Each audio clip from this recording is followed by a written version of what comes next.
Welcome to the Smart Business Revolution. Revolution. Revolution. Revolution. You want a revolution? You say you want a revolution? Revolution. The revolution. It's going on right now.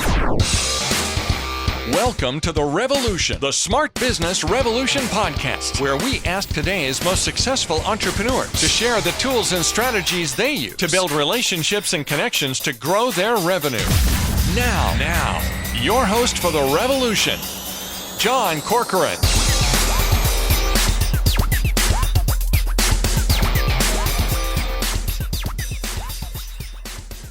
All right, welcome everyone. John Corcoran here. And we're about to get started. I'm the host of the Smart Business Revolution podcast, and we're recording this live. But on my podcast, I get to talk with all kinds of interesting CEOs, founders, and entrepreneurs of companies and organizations like YPO, EO, Activation Blizzard, LendingTree, OpenTable, Act Software, and many more. I'm also the co-founder of Rise25, where we connect B2B business owners to their ideal prospects. And I'm here with my co-founder, Dr. Jeremy Weisz. And let me tell you a little bit about Dr. Weisz, for those of you who don't know him. In addition to co-founding and running Rise25 with he's been with myself. He's been featuring top entrepreneurs with video interviews since 2010. And he has featured the founders or CEOs of P90X, Atari, Einstein Bagels, Mattel, Orlando Magic, RX Bars, a few of those companies you've probably heard of before, many more on InspiredInsider. He also was a senior producer for 6 years at one of the early top business podcasts, helping to put systems in place for them and run some of the behind the scenes operations. And even before we put together the Rise25 podcast service, where we help companies to run and get ROI from their podcast, he would say all the time, every business should have a podcast, because hands down, it's one of the best things that he's ever done in his business and life. He's made best friends, met his business partner, that's me, had countless clients and referral partners who've come from the relationships that have come from the podcast. And we're going to talk about one element of that here today. So what we're going to talk about here today is the actual outreach, reaching out, particularly to VIPs or influencers. It could be a top client prospect, it could be a top referral partner or strategic partner, but we're going to really break down for you the process that you need to follow and what elements need to go into that outreach message if you want to be successful about it. And I can say that I have featured, CEOs of publicly traded companies. I featured billionaires on my podcast, and Jeremy, absolutely the same as well. So Jeremy, welcome. Thanks for being here. Thanks. The most common question we get, I would say, at least I get, is how do you get in touch with these people? And then when you asked a bunch of people, what are you most interested in having us talk about? They said, how do you cold email VIPs? Right. And so we figured we'd break down the exact process. We would even share exactly what we write on this. Yeah. And I've, sent out 11 today as we're talking. I've sent 11 of them today. And they're customized, but in our lives, we come from the same, kind of thought process of how do you give to someone? How do you give to someone as much as humanly possible? So when we're thinking of anything, approaching someone, immediately we're thinking of, number one, how do you give to that person? And the reason for this in part is because, when everyone else is zigging, if you zag, you stand out. And how many times a day do you get an email solicitation or a LinkedIn solicitation from someone who just immediately tries selling to you, immediately tries pitching you on something, and it just never works well, right? 1 in a million times does it work well. People do it because they spray and pray and hope it'll work. But if you turn that around and in a manageable way, you lead with a give rather than ask, it's a lot more effective. So that's point number one, is reaching out with a give. What do you mean by that, Jeremy? Does that mean like, here, I'm going to send you a box of cookies? What does that mean about a give? So we were talking about this, and we reverse engineered when we write and we reach out, what is in that reach out, okay? And the first thing that we talked about was giving. And the giving could be a number of things. In our situation, it's profiling them and their thought leadership and their company and whatever product or service they're working on now on our podcast. Because, having a podcast, you have a platform that you can give to others. Right. And I should point out that It doesn't have to be with a podcast. So, we both employed this strategy by No, it reaching out. does have to be a podcast because we have a podcast Well, service. No, I'm just kidding. I do want to point out that there are other ways of doing it, but we have found over the years that it's not as effective for a number of reasons. So, people use this strategy, by featuring people in a book or an article or a video interview or something along those lines. And what we found is that the best combination of speed and simplicity is personal connection. And personal connection is using a podcast. I wrote for Forbes for a number of years, Business Insider. I've written for Entrepreneur. You featured a lot of people in those articles. I did. And what I found was that at the end of the year, really, because of all the work that went into it, I would end up connecting with, a half dozen, 10, 12 people, something like that. Writing's difficult. I mean, it is writing difficult. an article is not easy. You crafting those things takes a long time. It takes a lot of time. You get through the editorial process. You got accepted to larger platforms like that. And what I eventually found is that you could maximize the number of relationships, which is really the name of the game. If you actually were just recording something and you didn't have to spend all that time in the post-production process of writing an article, producing an article, getting it published, getting past the editorial process, all that kind of stuff. Yeah. So the first is give. So And we'll break down actually our exact emails, but the first one is give. We want to make sure there's a give in that outreach message. Great. So what's the second piece? The second is social proof, right? So if anyone is studying direct response marketing, copywriting, that they will pound into your head that you have to have social proof elements. And we'll break down what is social proof elements. Social proof elements could be, well, you did it in the beginning of the interview, right? You say, I've had founders of, CEOs of Activision, Blizzard, Lending Tree, OpenTable. Like that's social proof because they're saying, oh, John, if you had these other people, or Jeremy, you've had the founders of Atari, P90X, RX Bar, you had these people, that's complete social proof, right? It's providing they're essentially vouching that you or that individual. It's validating that you're legit. Yes. Okay. Right. Got it. So validating that you're legit. So how do you do that if you feel like you don't have any social proof? What is that? Is that like your background? That's your a great your question. Work experience? Yeah, we get that a lot. So exactly. So let's say you feel like, well, let's say some, people say to us all the time, I just started my podcast. I don't have any guests. What do I do? Well, most of the time they have some type of social proof. They have past client, we say past clients, past people they worked with, years of experience in the industry. Like I was talking to someone this morning, they've been in the medical industry for 40 years.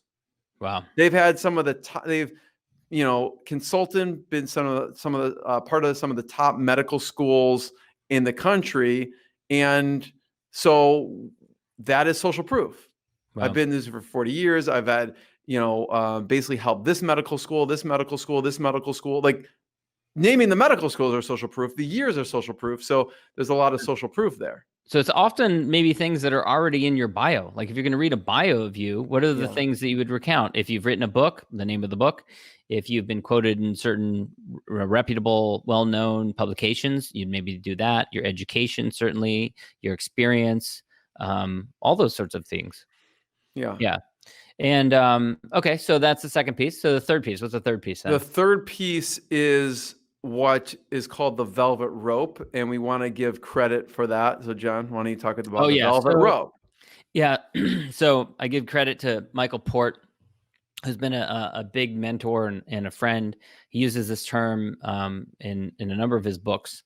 And what it means is essentially you want to make it so that they want to get inside. Think of like a club or something like that has a velvet rope outside, even if there's no one inside, if there's a velvet rope and two people waiting in line, everyone wants to get in. So it's kind of the same thing. So you want to make sure that it's not just that it's open to anyone. We'll just take anyone, but I want to profile you, I want to feature you. And because you're one of the top CMOs in the manufacturing industry in the tri-state area, or because you're one of the top, business development executives in the Southern Florida area working in retail today? It's like you want them to want to be a part of that community or group of people that you're going to be featuring. And actually a concept that you use is your idea of a series, not a season, especially when it comes to podcasts. So a lot of times you see podcasts and people want to do a season. And there's a big difference between a series and a season. So talk a little bit about that. Yeah. I mean, it's a similar, that is exactly, I didn't realize that's what I was doing at the time, but it is a velvet rope, right? Mm-hmm. So if I did, say I went to University of Wisconsin-Madison, and when I did the top Wisconsin entrepreneur series, that was people want to be included in the top Wisconsin entrepreneur series. Who at the doesn't want to time, be considered a top founder from your alma mater? It's like you made it, right? And the thing is, John, I realized that I was going to do the top University of Wisconsin series, but I realized, well, why not just do Wisconsin? Like broaden it. And there's lots of people that came out of University of Milwaukee, University of Wisconsin, Milwaukee, lacrosse, Madison. So I was like, I just made it broader and did a Wisconsin series, but that's the velvet rope. It's a velvet rope in terms of grouping them into a series. So right.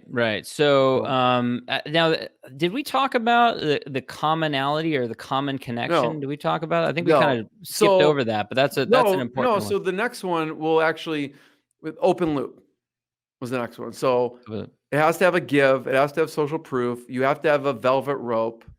You don't have to, but it works better. And the open loop. Yeah. So talk open about loop. You do the open loop. Yeah. So the open loop is not including all of the information in your initial outreach message, so that the person it opens a loop, so to speak, so that they want to close that loop. We naturally have a curiosity towards that. Yeah. So if someone says, I can share more details with you, or says like, let me know if that's of interest and I'll, provide for you the additional information that you would need. People naturally are curious. And so what you want to do in an outreach message like this is open that loop. So it's naturally invites them to respond. If nothing more than to get that additional information. But then what that effectively does is it carries forward the conversation. One, it gets a response and it gets you into a conversation. And then it's harder for people to say no once they are in that conversation. Yeah. I mean, John, I went down the path and did the top direct response marketing copywriting series, right? And I had some of the best people on the planet. And one of the things they said was there was a story about what's the number one thing that you want to make sure to include in your copy out of anything. Mm-hmm. And there was lots of guesses. Mm-hmm. And so if you want to find out more, you have to listen to the next episode. No, we could open a loop and just actually have them watch. But the number one thing was curiosity. The number one thing was curiosity. Right. Gary Halbert, I don't remember who I was talking to. Maybe it was Caleb O'Dowd or Sam Markowitz, one of the Gary Halbert proteges. And it was a Gary Halbert story. And that's, comes from him. And it was curiosity. So opening a loop creates some curiosity. Right. And if you watch any local news, if you listen to, news radio anytime, they do this every time, right? Right before the commercial break, coming up next, have we found the fountain of youth? Find out. We'll be right back, and it's like, oh my gosh, I'm going to stay for 2 minutes to listen to these commercials. So that's exactly, totally what's happening there. And the next one is what you're referring to. So give, social proof, velvet rope, open loop. The next is instant connection. Instant connection. So how do you form instant connection? And I think we were alluding to it earlier. It's with things that you have in common, right? Yeah. I mean, instant connection. So again, like all of this is customized. This isn't just templated and you just throw it out to everyone. You really need to customize this. But instant connection, if you look at most of the time, you could look at someone's LinkedIn profile and form some kind of instant connection or their about page. It could be, John, somewhere where they live. It could be a college they went to. It could be hey, Michael. It could be, anything that you relate. It could be they have 4 kids. I was reading something, this morning. One of the people I was reaching out to, they wrote an article on like having 6 kids and running a business. So if I were John and reaching out to the person, go, I'm not as cool as you. I have 4 kids. You have 6 kids. and you get this instant connection. Like we're both entrepreneurs that have a lot of kids. So there's definitely something you can find in that. And I think you and I kind of hone in on that in the beginning when we're looking at something. How do we form an instant connection with someone? It could be places you lived, hobbies you have, all those things. Yeah. Right. Yeah. This just happened yesterday. You emailed someone and CC'd me on it. And I looked down at the person's email signature and it said that they were from my hometown, not the one I live in now, but the one I went to high school in. My parents still live there. And I knew the exact address, knew exactly where the building is and everything. And I just mentioned that. I just said, oh, hey, you're right from, I live right near you, went to the high school close by, because that's an immediate connection. It's immediate. It bonds you. Yeah. Immediate. Right. So any final thoughts, Jeremy? No. So let's go through some actual copy. We have some different approaches, so we can maybe read the actual copy of the email. I know sometime you have a short email that you'll send with the open loop, and then do a long email. And then sometimes, honestly, I just go straight with the long email, which I should probably do more of what you do, which is open a loop. So I'll read my direct, my cold email, and I sent 11 of these today and modified them accordingly. So I'll let you go with your short and long version. Sure. So I have a short version. This is so short that I can use it via text message. I can use it via email. I can use it on a LinkedIn message or however. And often I use it once I have already had an immediate connection with them, but like an email exchange or something like that. Or I'm connected with them on LinkedIn already. Or sometimes I send it cold. So before I've had any real communication with them. So I'll say something just like, the first sentence is just straight and to the point. If I have something in common, then it would be something like, hey, by the way, we both went to University of San Francisco or something like that. If we have something in common, or, hey, we both did a stint. Yeah. You want to lead with the instant connection. Right. Or, hey, Bill Jones told me that I should reach out and connect with you. He said you guys had a great time last month in Cabo or whatever, something that you have in common. So, and then I'll say, I'd love to interview you on my podcast, period. I've been podcasting since, in my case, 2010, but you don't have to put that in there if you haven't been doing it for a while. And I've interviewed 400 plus entrepreneurs, business owners, business book authors, including the founders or CEOs of Activision, Blizzard, LendingTree, OpenTable, Act Software, Contactually, and many more. And I can share more details, ... That's intentional, ... because that is opening the loop right there. Yeah. So it's very short. The give, the social proof, the velvet rope, the open loop, and the instant connection. Each of the pieces are there. Right. So, and then, sometimes people read that and they think, well, I can't do that. That's his story. I don't have any of those things. Well, but you just break it down by the different elements that we were talking about there. And you substitute your own social proof. You substitute your own experience or your own commonality. And you can structure an outreach message in the same way. You want to share yours? So go on. Do you want to talk about the long one? So the longer version then when someone responds back and they say, great, I'd love to know more details, then I send them a longer version. And it basically just says, here are all the details. And then I have multiple different paragraphs. So I'll say, how long I've been podcasting for. At this point, it's been quite a while. It's been about 10 years now. But I've been doing this for a number of years. And so I started doing it, previously. And I talk a little bit about what I focus on the podcast. But pretty much this second follow-up message is designed to answer every possible question that person might have. Because I don't want to spend a ton of time going back and forth answering questions. So I want to answer all their questions in there. So I give links to past episodes that they can check out. I list people who've been guests on my podcast. Now that's designed so that when they look over the list of names, they say, wow, how could I possibly say no to this outreach message if all these other people said yes? So I also describe what exactly I like to ask about, because people frequently want to know, what are you going to ask me about? And then I give them a link directly to book a time so that they can go ahead and do it, directly if they want. Or I say they can also message me back if they can't find a time. Format, I talk about what the format is, how I record the interviews, how long they're going to last. I answer, they often ask, do you send me the questions in advance? So I say, no, I don't do that. I don't pre-script them. I keep them casual. And then I give some information about me. So I say, by the way, here's some more details about me in case they don't know much about me. And then finally, composition of my audience. That's another common question that I got, was who are the types of people that are going to be listening to this? So that's the basic breakdown and the follow-up message. Yeah.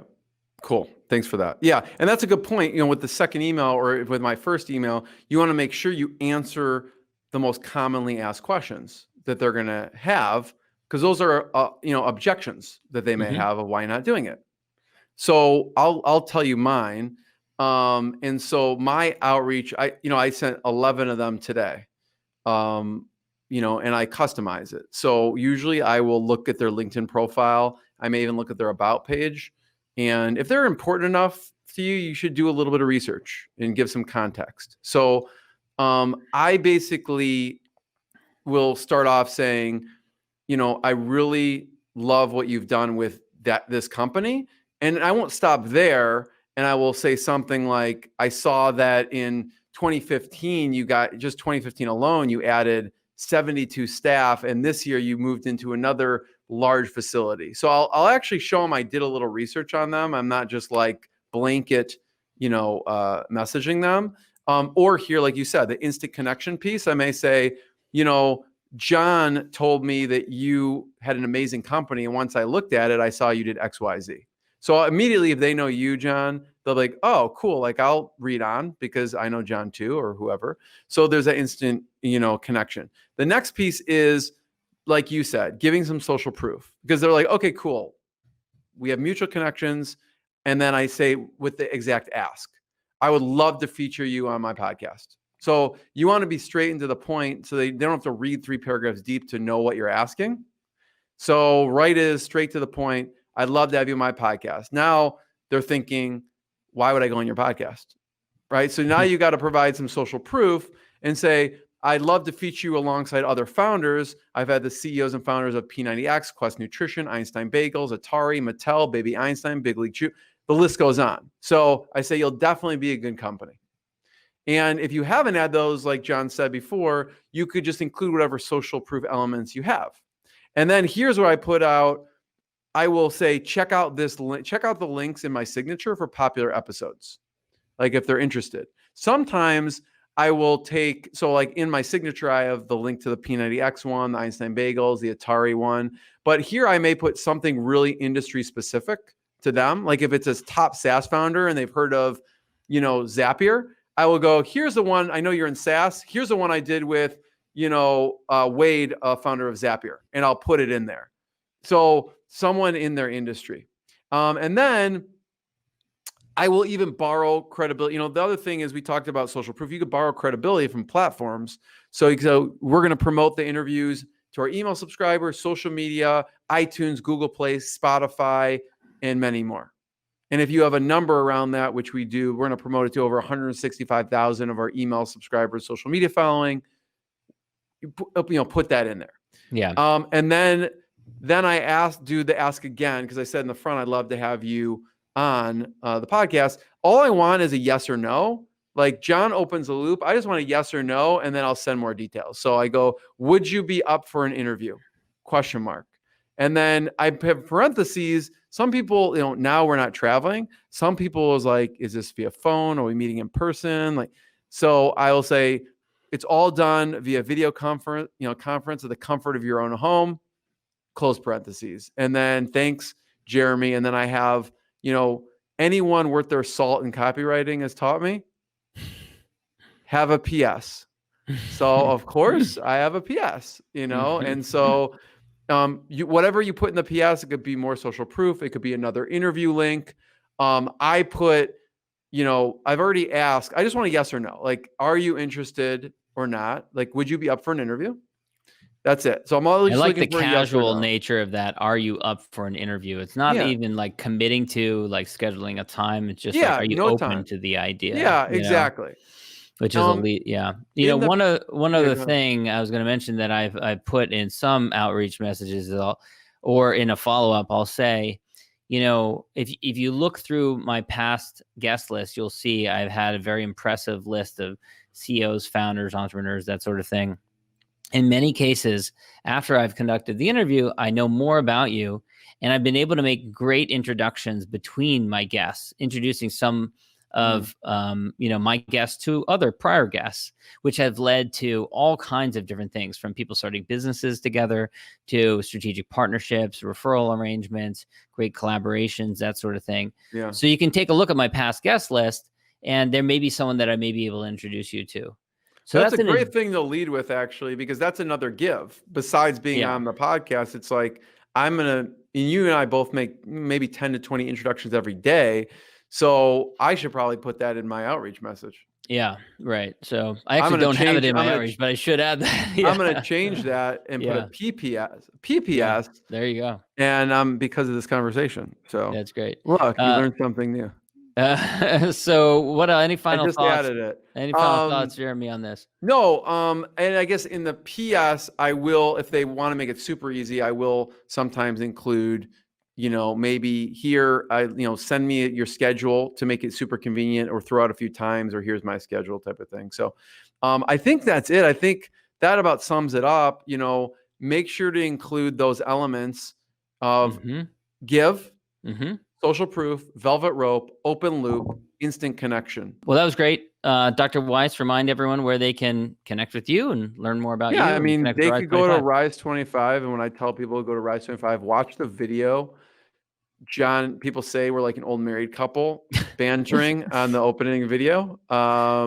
It's like a 9 or 10 minute video there. It's kind of funny. You and I talking about some of the strategies that we're talking about here. Yeah, we talk about some of the strategies. And, since I think, John, I can actually share my screen. So I'm going to do that, and I'll show you that right here. Yeah. So this video here is we're running the official podcast of a large 17,000 person conference. And we talk about some of the principles of podcasting and how do you get ROI from podcasting. Right. All right. So thanks, everyone. We'll talk again soon. Bye-bye. Thank you for listening to the Smart Business Revolution podcast with John Corcoran. Find out more at smartbusinessrevolution.com. And while you're there, sign up for our email list and join the revolution. Revolution. Revolution. Revolution. And be listening for the next episode of the Smart Business Revolution podcast.